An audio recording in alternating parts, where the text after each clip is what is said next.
Marilyn is a PhD candidate at the Information School at the University of Washington. Her studies are focusing on data visualization, which fits quite well with this breakout session. So I will turn things over.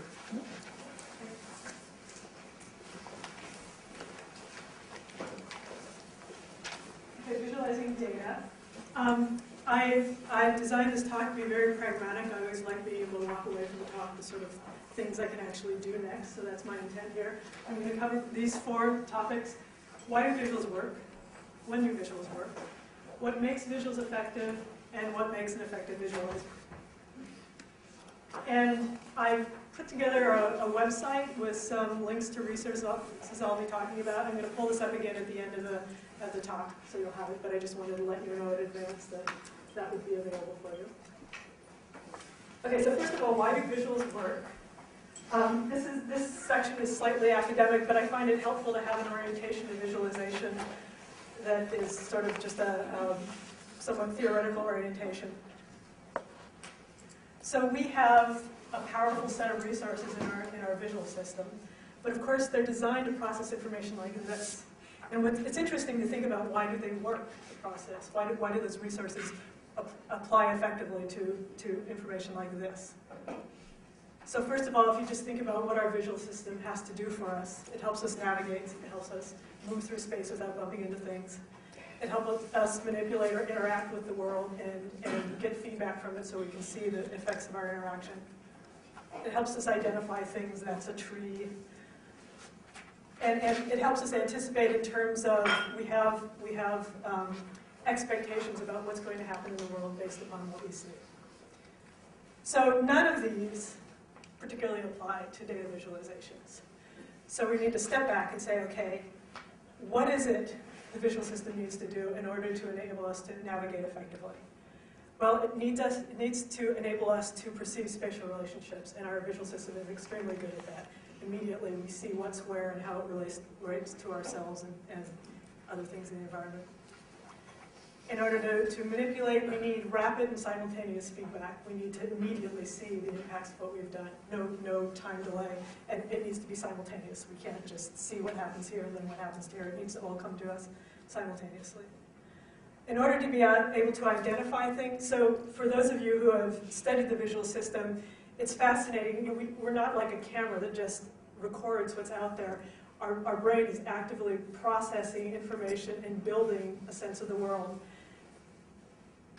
And our visual system allows us to discern patterns and lines and colors, and we use that information then to identify things. And then in terms of anticipation, we have an enormous database that we can access at low cognitive cost. Immediately, I see that, and I know that's a ferry boat. You don't know that because you're not looking at it. And so we can apply those qualities to data visualization. So spatial relationships are very important in most data visualizations. We immediately see how things are related to each other. It's rapid and simultaneous. Of course, that's one of the big powerful things about visualizations as opposed to text, which is sequential, linear, and you have to process it through time. With a data visualization, we get it all coming at us at once, and we can see it all at once. We're able to discern pattern, lines, and color, and we use that in our data visualizations. And then we have an enormous knowledge base. We actually use some of our understanding of how the real world works in order to interpret data visualizations.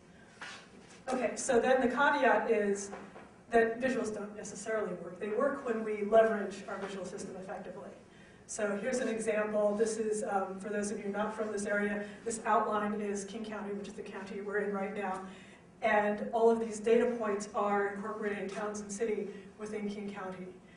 And they've been encoded by size. So here the encoding is by shape. So different sizes of, so for example, Seattle is the only very large, I think it's over 600,000 data point there. Here they've been encoded by size, and what you can immediately perceive, even though all of the information is there, this one is clearly much more effective. So the idea that just because it's visual, it's not necessarily effective at leveraging our visual system. So when do visuals work? So this is a mnemonic that I've come up with. It's inspired by one of the resource books I'll point you to. There are some types of information that tend to be visualizable, and I use my hand to remember them. I think of hitchhiking for thumb, spatial information, so location information. Numbers, numeric information tends to be very visualizable. Third finger, I think of waving, appearance information, clearly, what something looks like. Ring finger, relationship information, and little finger, time is the other one. So I'm going to go through those briefly and consider why those are very visualizable. So timelines, they're actually tend to be only slightly visual, mostly text, but it's all about spatial. So it's interesting, again, we have our visual systems are very good at processing spatial information, and it's not difficult for us to translate time into space, which is, I mean, it's an abstract translation, but it's easy for us to do. So sequence and relative spacing is easy for us to understand as sequence and time and relative distance between time events.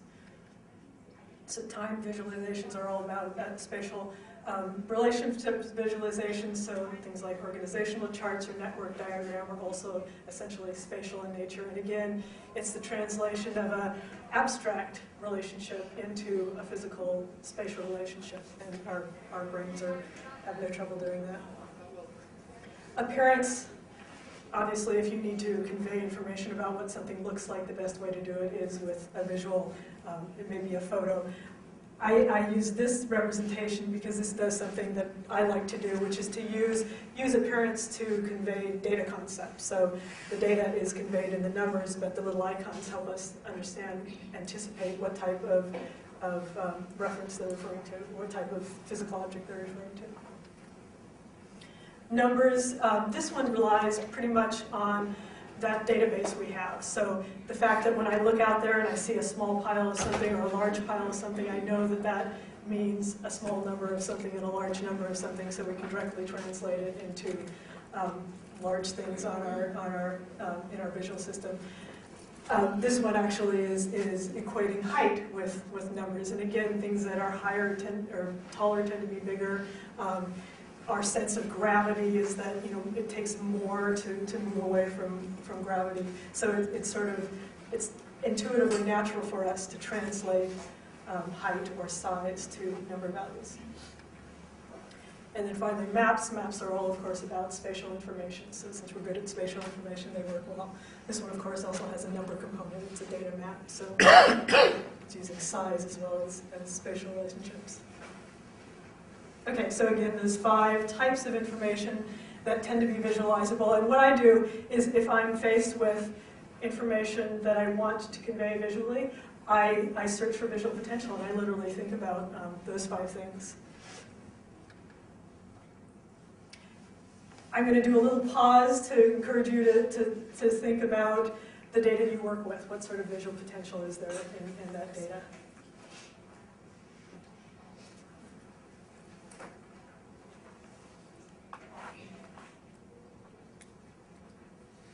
Terribly long pause. We'll move on to the next section.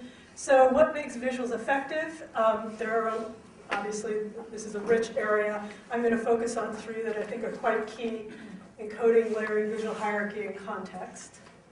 So the first one, encoding. So the essence of a data visualization is that you take an attribute of your data and you systematically translate it into a visual attribute.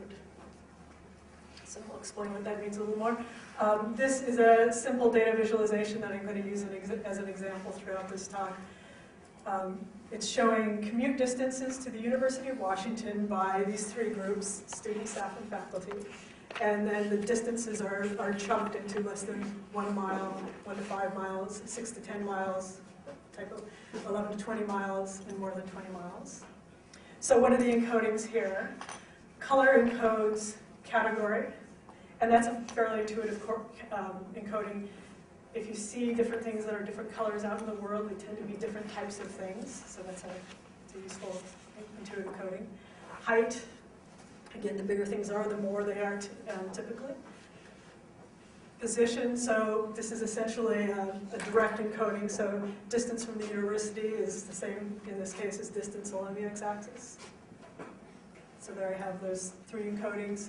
And of course, with almost any given data set, you have options. You need to choose which encoding is going to be most effective, and the primary thing is which is going to be most intuitive, which mapping is going to be most intuitive. But also different encodings will tend to emphasize different aspects of the data, so you need to think about what you're trying to convey with the data. So for example, the same data, in this case, I've encoded color, or rather value, so brightness of the same color, to indicate distance. And that's a little less intuitive than distance along the x-axis, but it's still, again, our real world experience is that if there's more color, there's more intensity. If there's less color, there's less intensity. So that mapping of less to lighter is fairly intuitive. And I get a different representation that has a different emphasis. Here I can kind of see the profiles of what student, staff, and faculty commute distances look like, in contrast to the previous one that gave me a different sense. This one helps me compare within a commute distance more effectively. Oops. Okay, what I did here was, since these buckets of commute distances differ, I wanted to represent that a little more accurately. So this is just 1 mile, this is 5 miles, this is 5 miles, this is a 10-mile increment.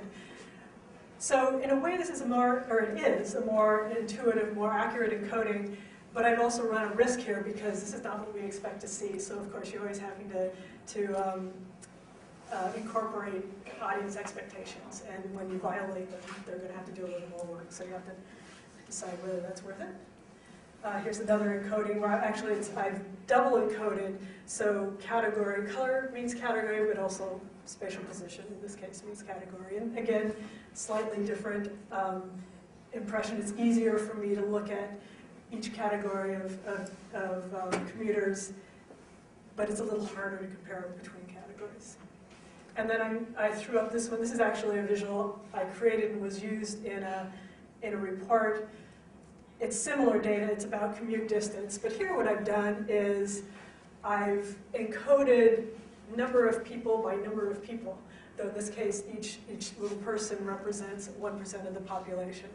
And I show and then I've encoded category by value, by brightness. So I just threw that up just to remind us that there are other alternative encodings out there than the ones we're typically accustomed to seeing. And it's good to explore the option. Okay, now what I'm going to do is I'm going to show you a number of New York Times infographics. They do amazing stuff, so I always go to the New York Times graphics for inspiration. So this first one, this is a data graphic showing home values over time. And so again, they're encoding. This is, of course, a fairly common data graphic style. This is a time series. And value of home is encoded by height on the y-axis.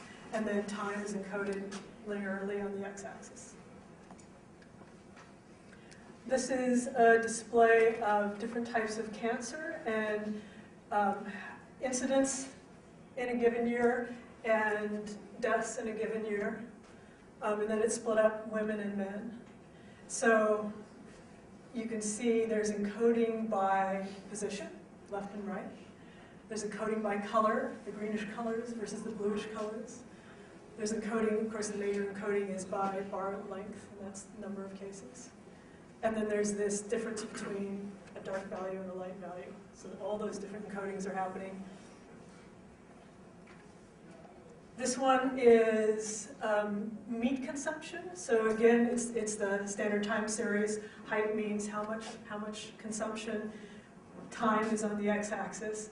And then we have color to distinguish the different types of animals that have been eaten. And then finally, this is showing the evacuation zones around the nuclear plant in Japan. And there are a lot of encodings happening here. We have color encodings for the different evacuation zones. We have value encoding for population density.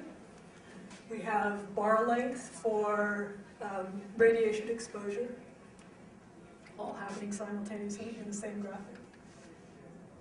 Okay, so again, a little pause. Think about the data you work with and what types of encodings might be intuitive for that data.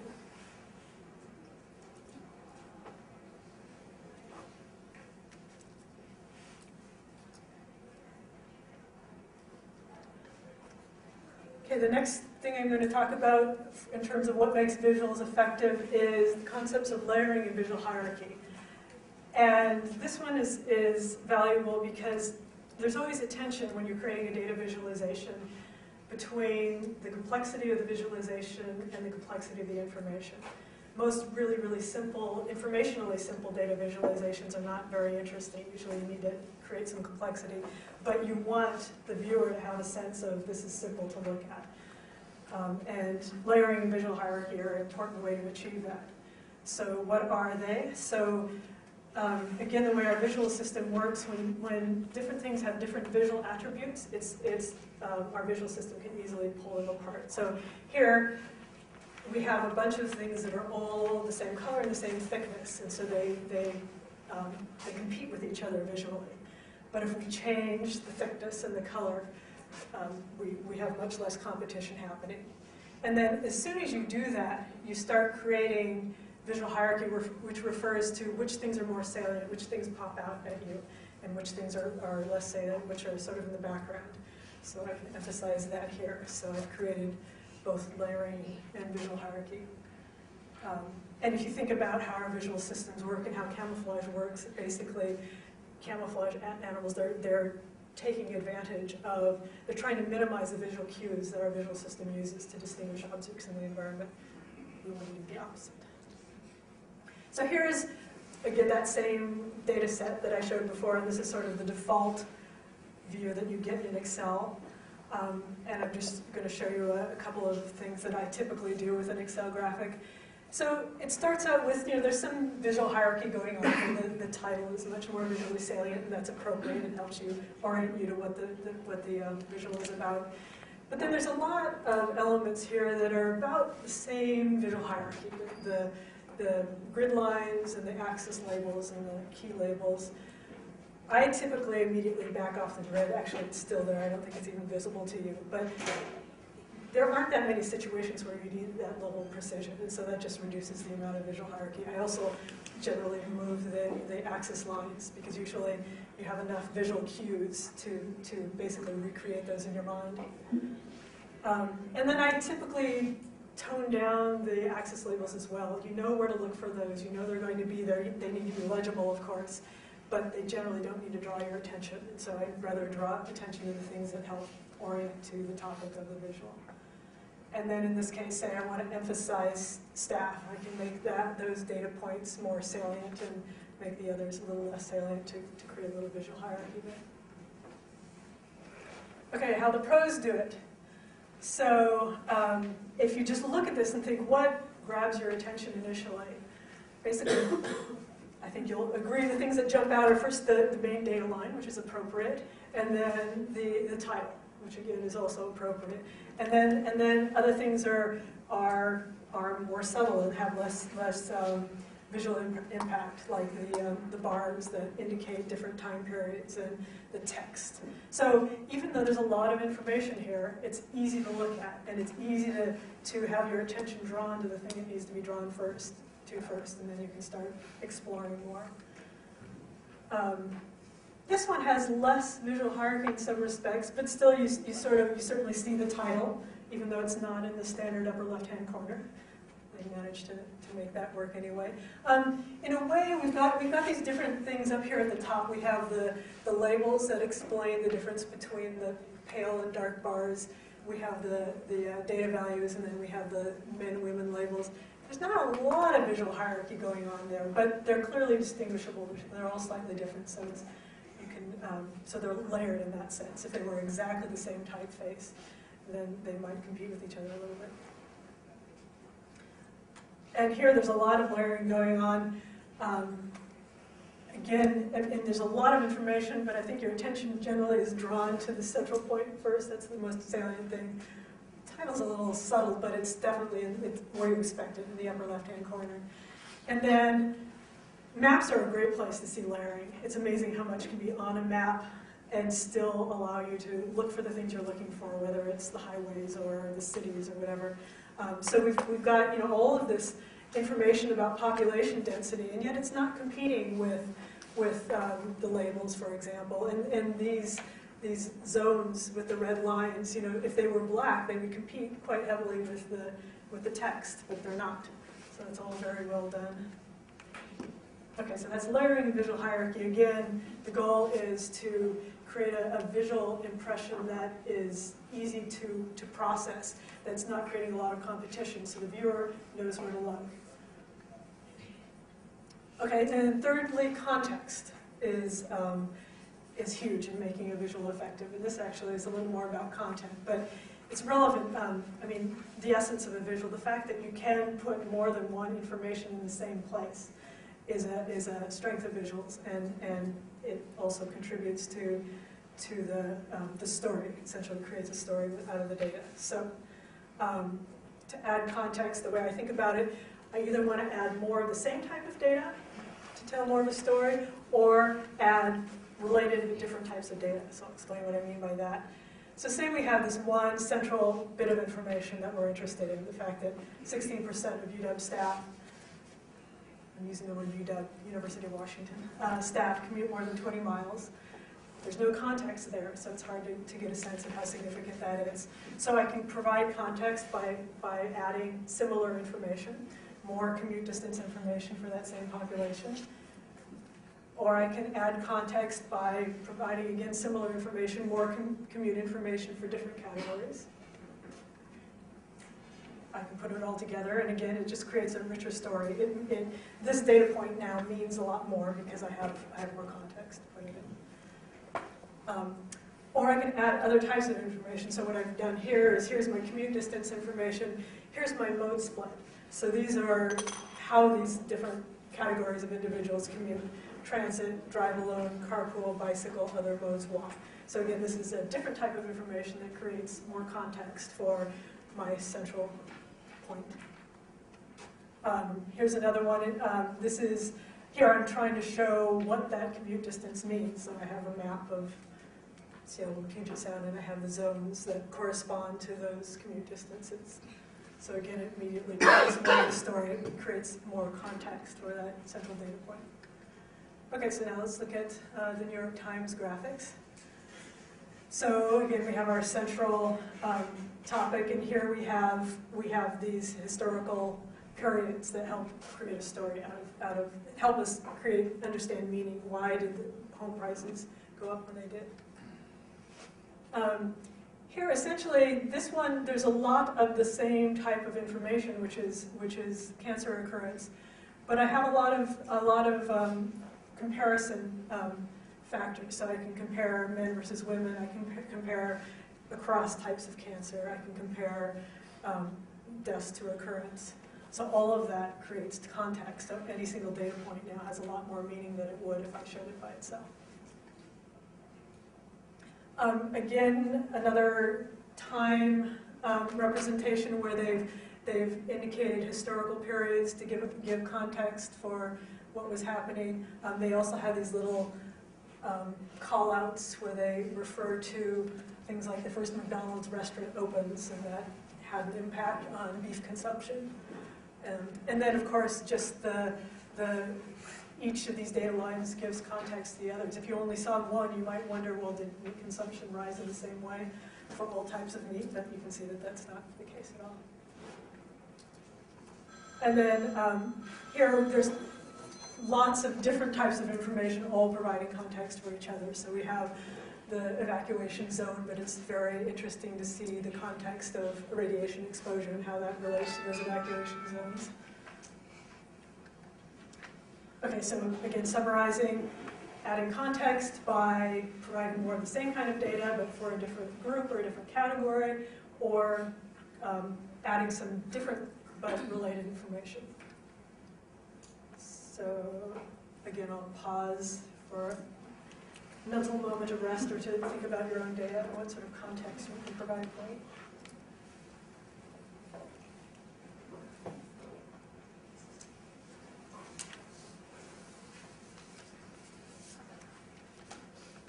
Next, what makes an effective visualizer?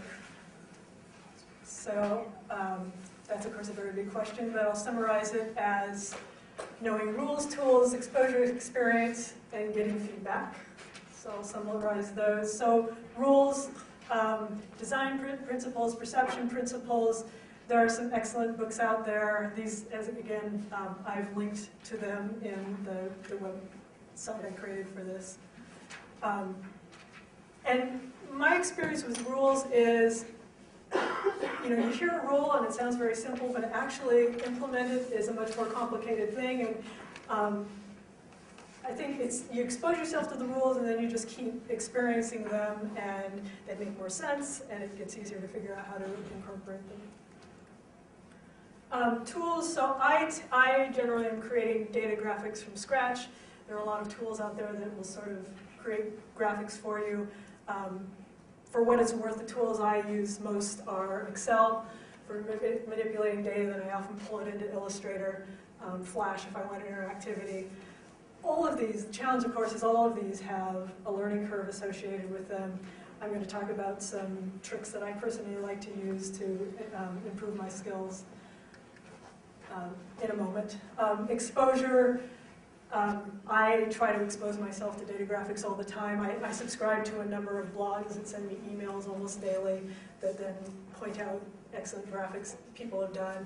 There's a link to, this is my favorite, there's a link to that blog in the website. And then almost always when I'm about to create a data graphic, the first thing I do is go to Google Images and try to see what other people have done. And partly for inspiration, but also just to keep exposing myself to different strategies people have come up with. Okay, my favorite learning strategies are to recreate and emulate. And so what I mean by that is I'll make an exercise for myself where I'll take typically a New York Times graphic and I'll try to recreate it with my tools. So in this case, here's a little bit of a screenshot from the graphic we were looking at. And I thought, well, can I do that in Excel? And so I started with the standard bar chart. I knew I could make the bars overlap.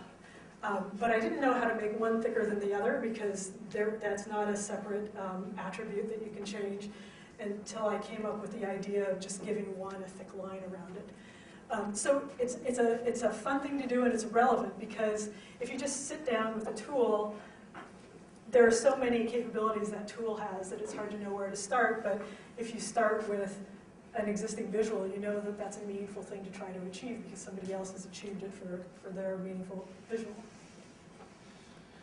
And then emulate. So again, this is the sort of default view that you get from Excel.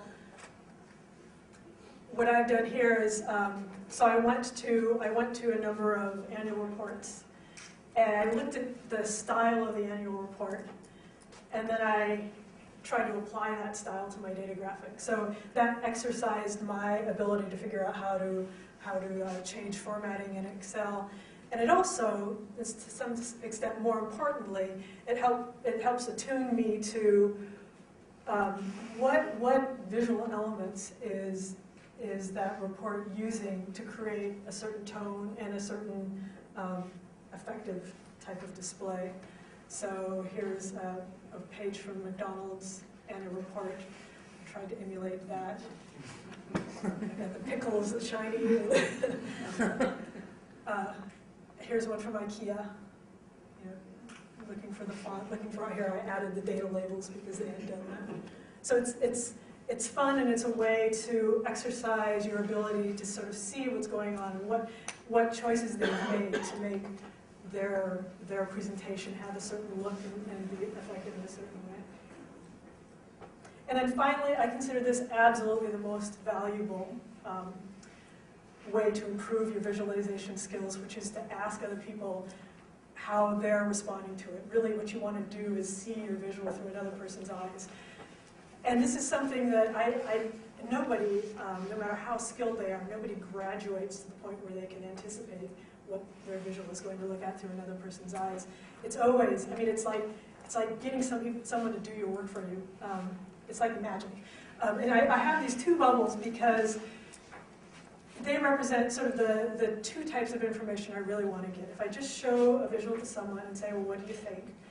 There are two things that happen that are not very useful. One is that they'll tend to be reluctant to be critical, so I don't get the candid feedback I really need. And the other is I'll often get sort of superficial things like I don't really like the color scheme or something. Whereas what I really want to know is whether the information is getting in their head. And so strategies to address those are to make two versions, because then they can tell you they don't like something by saying, I like it better in this other version. And then by trying to ask, well, what are you learning from this visual? And that's a way of seeing how the information is going into their head, rather than having them focus on something that seems more obvious to them, which is the type of the color scheme. Okay, so to summarize, rules and tools are sort of the baseline. The more you know them, the more you can move forward, but they don't stand on their own. Exposure and experience helps you learn both the rules and the tools, and then feedback I consider the real clincher that helps move toward being a more effective visualizer. So, in overall summary, we looked at why do visuals work, and that was that orientation to what our visual system is designed for, and why we can use those skills and apply them to something that's not designed for. When do visuals work? That was that 5 types of information that tend to be effectively visualizable. What makes visualizations effective, or visuals effective? And again, I focused on 3 key points: encoding, using an encoding, a translation that is fairly intuitive, layering and visual hierarchy to help reduce the visual complexity and help walk the viewer through your visual, and context, providing other data to create a story around your visual, around your data. And then what makes an effective visualizer, that's the one I just covered: rules, tools, experience, exposure, and feedback. And then again, here's the URL for the web page I put together. There's a link to this PowerPoint deck that's of interest. These are all links to just, more information about those books. This is that blog that I really like. I actually have a copy of the Excel file where I emulated IKEA and McDonald's, if that's of interest. And then I have a series of tutorial videos that I've created for other purposes that if you're interested in, you might want to look at. They tend to focus on Excel and Illustrator, but I also have some where I walk through the process I took of going from a raw set of data and coming up with a visualization that was effective. So we have lots of time left. Are there any questions or comments? I realize there's probably a lot of expertise in this room. Anybody want to make a point about something I didn't? Yeah, sorry, I just have one quick. The E is missing and the second E is missing in your name. Yes. My last name is too long, so okay. I had to do, yeah, but yeah, that's accurate. Yeah. I cut and pasted that, so I know that works. I'd like to get some thoughts on sharing visuals. I think a lot of us struggle with, do we print things out, and do we, especially if we don't have like a fancy color printer at our disposal, or if we're going to be sharing them electronically, maybe we don't have the resources to kind of put things on the web, or which one is more powerful, do you think, better? So sharing in terms of literally letting each other use them, or just to have other people look at them? If you're making a graph for somebody in your workplace who's going to be using it for their work to inform decisions. Right. Yeah. Well, I guess one thing that drives that is if you design something for print, it will have a different impact in printed form. I guess it depends on the person looking at it as well. If there's someone who doesn't like to look at things on the screen. Yeah, if you don't, yeah, it's nice. I have access to this website where I just put things on. Yeah, one of the things that I do with our reports is I print the PDF, look at it on the screen. I print it with color printer to see how it would look, and I also print it to black and white to see if my colors start to look the same. If I print it to black and white, and if they do look the same, and I can't differentiate, like it could be obvious where I'm using like gray and yellow on screen or in color, but then when I print it out, the gray and the yellow look exactly the same in black and white, and like especially if I'm using like a stack bar or something, to differentiate between gifts and grants or something like that. If it blends together on the black and white, then I go, crap, I gotta take different colors. Right. Because I try and it's like same thing with web design. You almost kind of have to design to the lowest denominator in a way, in that case, to help with those things. So Yeah, the gray color, then you print it out in black and white, and all comes out in one color. Yeah, there's a line that is get it right in black and white, which is that is always a good test for your visual. It also means if you have, well, you will have viewers with color blindness issue. The major one is red-green colorblind. So you want to avoid that anyway, but if it works in black and white, then it'll work for someone who's red-green colorblind as well. Mm-hmm. So I know you want to make your visual very rich and convey a lot of information, but is there a point in time, and I'm asking because I know you've done a lot of research and actually in how we think about things, where there's too much information? I mean, if you have to look at a visual for 5 minutes to figure it out, it's for a 1 minute, what's the kind of guideline there? Yeah, well,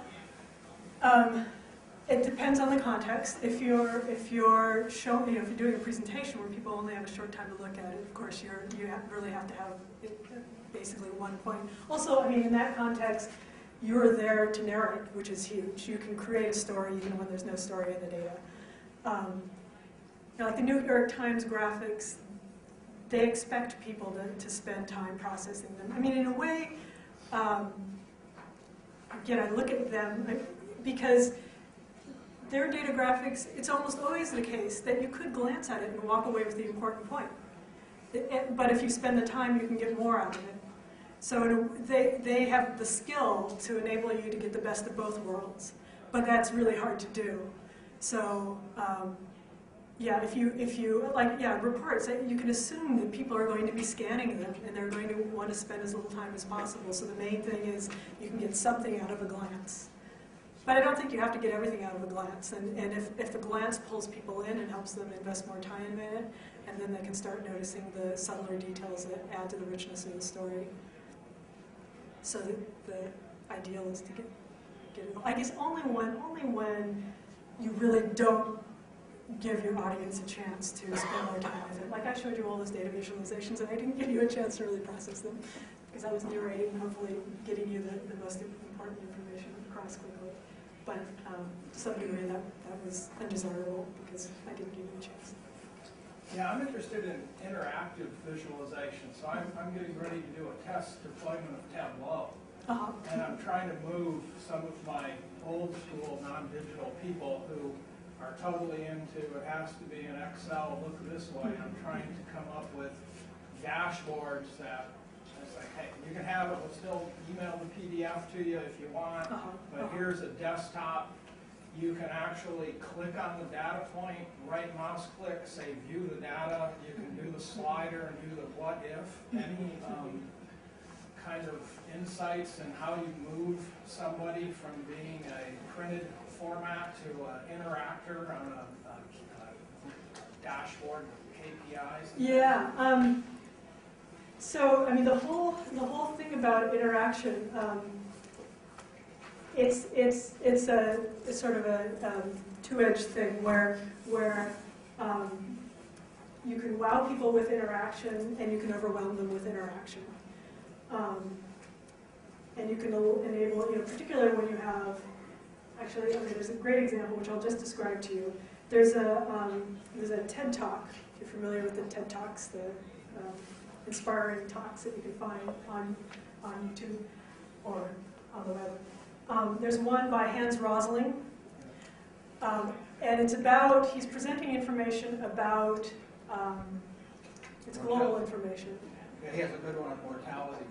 And he has a link you can actually download and play with. So exactly, yeah, and so that's the thing. You watch there are several of his presentations. I think the first one is still kind of the most amazing one, where he shows how the world has changed from being a world where where it's split into developing world and undeveloped world to a world where there's a gradation kind of on all aspects of life measures. But he does this great show that is very inspiring, and he conveys the information very effectively. And then if you actually go to the site, you have all these options. You can choose different data, and you can interact. You can move sliders. It's very hard to come up with an interesting story like what he's done, because there's almost too much, and he gives all the context for it. So I think that's an example where I think a lot of people would just get frustrated unless they have a lot of persistence and really are interested in the data.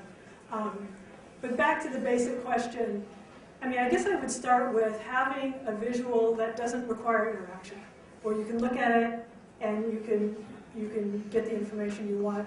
But if you happen to move your mouse over it, you know, something interesting happens, like it pulls up a bubble with more information about a data point.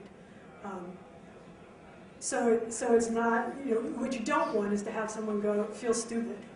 You know, that's going to turn them off. Nobody likes to feel stupid, and if there's someone who is a little defensive about the fact that they really are just comfortable with a printed version and feel a little overwhelmed, they always have a negative experience with the interactive version.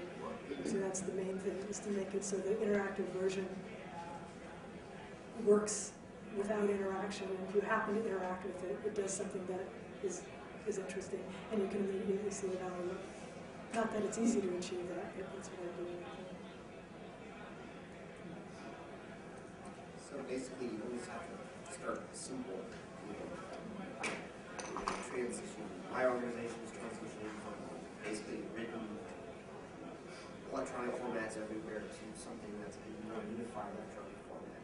Reporting has been difficult because we're going from I just print this off and do this to, this is displayed on my screen, this is here, do this, and then taking the next step, which is going from a list of Excels, like you said, to vision. That's, you almost have to start simple. Start with a very simple graphic, and maybe add one thing to it, and then get that going in the organization, then take the next step, adds a little more, and just kind of piecemeal it as well. And that takes time, because that's kind of the opposite of what a lot of executives want. I'm going to wow, I want to do this, but that's, but if you wow, and then you start wowing, trying to wow everybody just gets overloaded. So we just have to do little pieces. And the thing, when you start showing people your visuals, and I assume many of you already have this experience, it can get frustrating because you think you have something that is so clear, and you show it to them, and you're kind of like, I thought you were smarter than that. But the reality is it's hard to process visual information. So that's sort of the humility, is you have to realize that it's hard to do, and yeah, starting simple is essential because you will miss a lot of your audience. It's not that they're stupid, it's just that it's hard to process, and it's hard to create effective visuals. I mean, I'm so awed by the New York Times graphics people because they make something really, really hard look easy.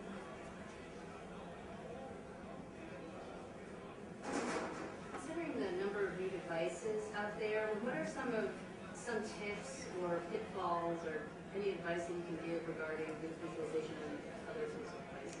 Yeah, well, the main one is, sadly, the Flash doesn't work on iPads.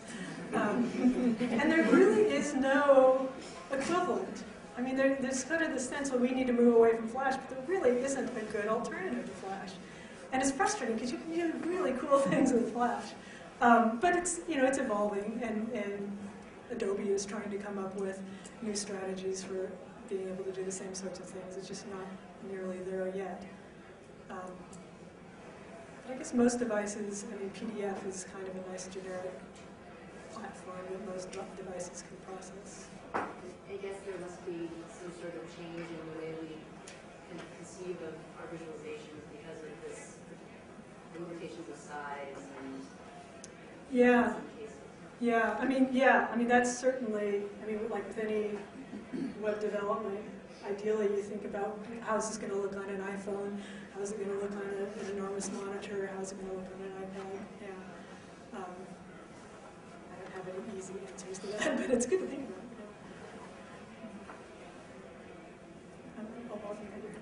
Yeah, I'm interested in the storytelling aspect of this. That I said earlier that I take reports to the UW Board of Regents, and they're heavily weighted toward retailers. So they're always thinking about growth, and they're always thinking about kind of a market in which you have all retained customers and then you add customers. That's not our context, and so I'm always trying to dissuade them from just jumping to this kind of growth model. And then I also have another problem, which is sort of political. When they say to me, to what do you attribute your success? It's not appropriate for me to say it's great staff work. What I have to say is it's generous donors and outstanding leadership by you guys, right? So the storytelling, your presentation really objectifies the visualization of data, but the story you're trying to influence somebody's thinking with your story. Right. Can you talk a little bit more about that? Yeah, okay. So and I realize I'm not repeating questions, but it kind of sounds like people are hearing that we're all talking about sort of the orientation toward the marketing perspective, and that success is defined by numbers of dollars, and that creating a story that appeals to people's values. I realize I'm kind of going departing a little bit by what you're saying. I mean, so an aspect of visuals that I didn't talk about is that they affect our emotions. I mean, again, our visual system is designed for us to interact with the world, and the world has personal implications for us always, with emotional implications. I doubt I'll be able to come up with a profound response to your question, but there certainly is the idea of tone. I mean, you could see those 3 different versions I had of the graphic that was trying to emulate McDonald's and IKEA and New York Times. That they gave you a different sort of emotional response, whether one seemed serious or one seemed kind of fun and playful. That's part of the storytelling. I mean, I guess I'm thinking about the New York Times graphics. In a way, I mean, that they're a little bit. There's actually a couple of articles I've read that talk about the rhetoric of visuals, and it's called Cruel Pies, actually, because it's talking about, like the cancer data. That has a real emotional component if it's something that's happening in your life. And it's a little bit, it's squeezed out in that data graphic. And whether that's inappropriate or whether you should do things to acknowledge the sensitivity of the information, I mean, that's, I guess, for everyone to decide. Those are my comments at your question. Anybody else have some thoughts? My question was actually somewhat related. I struggle sometimes where I have a data set and, when I know what the main point is or what the takeaway should be or the best information is, great, easy to visualize. And sometimes you're asked to demonstrate visually a data set where you don't quite know what the main point is. You need to interpret as you're presenting. And I guess I'm trying to figure out what kind of visualization is appropriate. Yeah, so actually I find myself almost always in that position where I have some data and I want to create a useful information visualization, and I don't know the story. I mean, so I explore the data and try to find the story that's in it so I can come up with a central point. And yeah, that was a point I didn't make, which is an effective visualization will have a central point, will have a central story you're trying to tell, because if it doesn't, the viewer will feel at sea. But yeah, when you're in a situation where there really isn't a central point, I mean, I think you have to try to identify that. If there isn't a story, I mean, actually the commute data I showed you, in a way I was disappointed it wasn't a great graphic, or a great data set, because I haven't figured out what the really interesting story is there. So, I mean, there's this thing about more staff are commuting from long distances. And if I'm interested, so I'm very involved with sustainability efforts on campus. So with commuting, we're looking at the environmental impact of different commuting modes, and thinking, why is it that so many staff live far away? And there are various things like they're less likely than faculty, for instance, to have moved to Seattle in order to work at the U. So they're less likely to have moved close to the university for that purpose. The chances are that it's a dual income family, and so the other person works at a job that's in a different location. So there are lots of stories potentially in that data, but I won't be able to create a very compelling data visualization until I can identify at least one story that then can draw people into the data and get them interested in maybe they can see other stories that are related. So sometimes the data doesn't tell the story that people want to be told.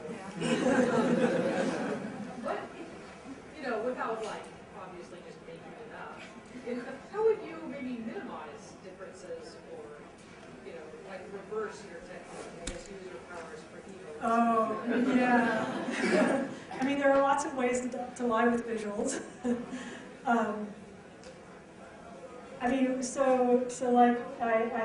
I've created a bunch of visuals of sustainability issues at the university.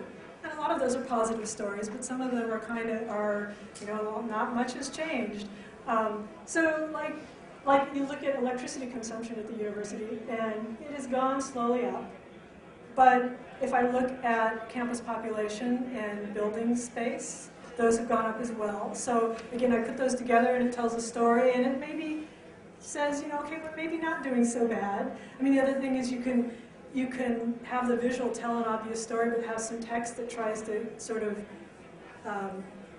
be gentle. I guess it depends on what you're motivated. If you really feel like, okay, this is the reality, I want people to be able to see the reality, but I want to soften the blow so that they'll be willing to absorb it rather than wanting to simply reject it, then I think there are strategies to help, either with text or other data, to help soften the blow. But still, it's sitting there in front of you. This is the reality. We might as well face it. And I would rather not be in the game of trying to make data look like something that it's not. But you certainly can. You can shorten cut off some of the data that didn't fit quite right and it was earlier on, so I'll ignore that. Or choose a different level of granularity that kind of makes, the little intermittent peaks disappear. There are all sorts of things you can do that, depending on how you look at it, either provide a more or less accurate picture of what's there. Here's from an academic standpoint, New York Times graphics often incorporate the text into the graphic. Yeah. And just get your perspective on how useful that is versus a standalone graphic within the context of a broader article. Yeah, so that's actually something I've thought about a lot, because I think that's a very effective part of what they're doing. They incorporate annotations that help you interpret the graphic, that help tell you the story they want you to see, which I think is very useful, and give you some background that's not actually in the visual. My current research is actually looking at scientists and how they learn to create visuals, and visuals are incredibly important in science. But there are a lot of conventions, and certainly the idea of putting text on the graphic is not conventional practice in science. And probably wouldn't be allowed. But yeah, my personal take on it, okay, so there's the other potential perspective, which is that you're biasing the interpretation by telling your story. But that's essentially always the case. I mean, as we've seen, there's not one way to create a visual. So when you make your decisions about encodings and about everything, you are biasing the interpretation of the data. It's not like there's ever a truly neutral interpretation. So I think it's to provide text to help bias the interpretation and hopefully let people say, I disagree with that, and read it differently. We're all done. Okay, thanks very much.